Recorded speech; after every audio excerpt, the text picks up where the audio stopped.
Hello and welcome back to Math Class in Session. Today, multiplication of a vector by a scalar. A scalar is any real number, and a vector is multiplied by a scalar. The magnitude part of the vector is multiplied by the scalar. So the direction remains unchanged, unless, of course, the scalar is negative, in which case the direction is reversed. Definition of collinear. Two vectors, A and B, are collinear. That means parallel in the world of vectors. Two vectors are collinear if and only if there exists a scalar k such that A equals KB. And this is the same as saying one of them is a multiple of the other. They're multiples of each other. So if they're multiples of each other, they're parallel. And if they're parallel, then they're multiples of each other. Example, the vectors x and y are unit vectors, meaning they have magnitude 1. That's what a unit vector is. And they make an angle of 30 degrees with each other. Calculate the value of the magnitude 2x minus y and find its direction relative to x. Solution? Well, we'll draw a diagram. Here's two vectors that make an angle of 30 degrees with each other. That phrase makes an angle of 30 degrees with each other means when you arrange them tail to tail, the angle formed here is 30 degrees. So x and y make an angle of 30 degrees with each other. Now we'll build 2x minus y. If this is x, I've placed x twice here. So this distance is 2x. And if this is y, well then minus y must go in the opposite direction. So here's the vector 2x minus y. And we need to find its magnitude. Well, we know this is 30 degrees because this is 30 degrees. And because of vertically opposite angles, if there's 30 appearing here, then 30 must appear here as well.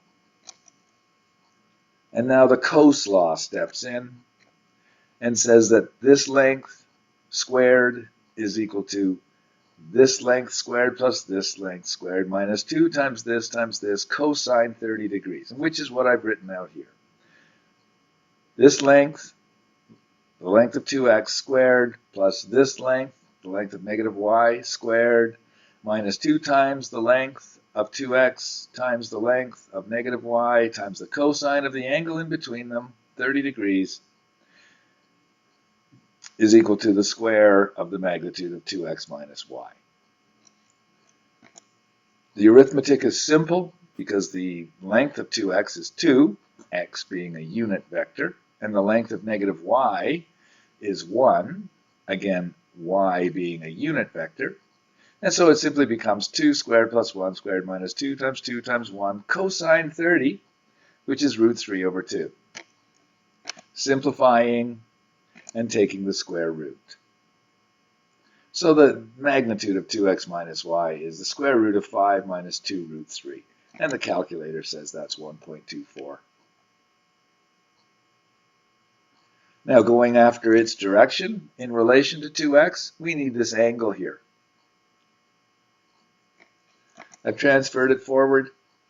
To get this angle here, theta, we use a sine law. Sine theta over the opposite of that equals sine 30 over what's opposite that. So sine 30 over the length of negative y is equal to sine 30 over the length of 2x minus y. The arithmetic is simple. We know that sine 30 is 0.5. We just figured out that the magnitude of 2x minus y is 1.24.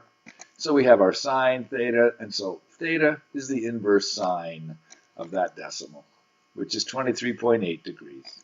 Conclusion, 2x minus y is 23.8 degrees relative to x rotated clockwise. Here's another example.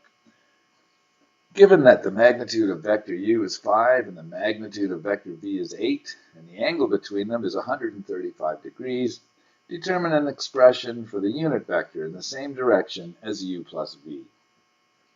Solution, make a sketch of a couple of vectors, one of length 5 units and one of length 8 units.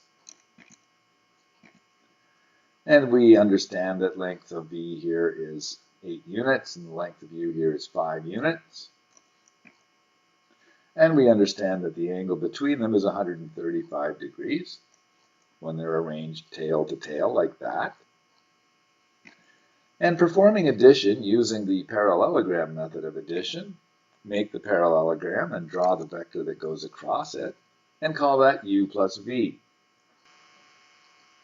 Now we want an expression for the unit vector in the same direction as u plus v. Well, in order to do that, we're going to need the magnitude of u plus v. Find the magnitude of u plus v.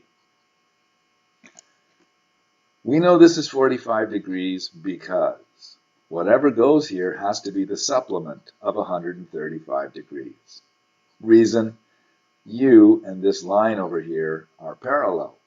In fact, this is also u over here. Because of parallelogram, the interior angles here must be supplementary. That's how we know that this is 45 degrees. Now that we know this is 45 degrees, we can get the length of u plus v. Because v is 8, and this length over here is 5, and it's a cos law again. It's always a cos law. The length of u plus v squared is equal to the length of u squared plus the length of v squared minus 2 times the length of u times the length of v times the cosine of 45. Plugging in numbers, the arithmetic is simple. And we have an expression for the length of u plus v squared. And so u plus v itself must be the square root of that expression, and the calculator says that's 5.7. Now that we know how long this is, we were asked for the unit vector in the same direction as u plus v, so it must be some multiple of u plus v. If it goes in the same direction, it must be some multiple. To find out what multiple, what's needed is to divide out the magnitude. To get the unit vector, divide out the magnitude of u plus v, and that will turn it into a unit vector. So the expression for the desired vector is u plus v with its magnitude divided out, which is the same as 1 over 5.7 times u plus v, which, note, is a multiple of u plus v, and so it must be parallel. It must be in the same direction. And so our final answer is 0.175 vector u plus 0.175 vector v.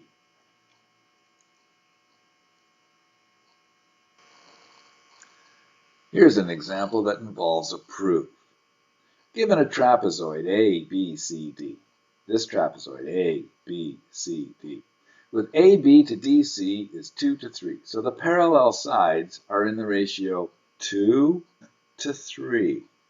Prove that AE, this small vector in the middle, is equal to 2/5 of AD, this side, plus 3/5 of AB, the top. Proof. As AB is parallel to DC, AB is parallel to the other side here, DC, there are equal angles as shown. Those two are equal because of the Z pattern, alternate angles of parallel lines like that. Meanwhile, these two are also equal, again, because there's parallel lines. AB parallel to DC makes these alternate Z pattern angles equal to each other as well. Together, this makes triangle AEB similar to triangle CED, as stated. And so, if that's true, then the sides of those two triangles must be in proportion. That means makes the same fraction. So, if AB to DC is 2 to 3, then AE to EC is also 2 to 3, because of the similar triangles on the top and on the bottom here. We were given AB to DC is 2 to 3, so this distance to this distance must also be 2 to 3.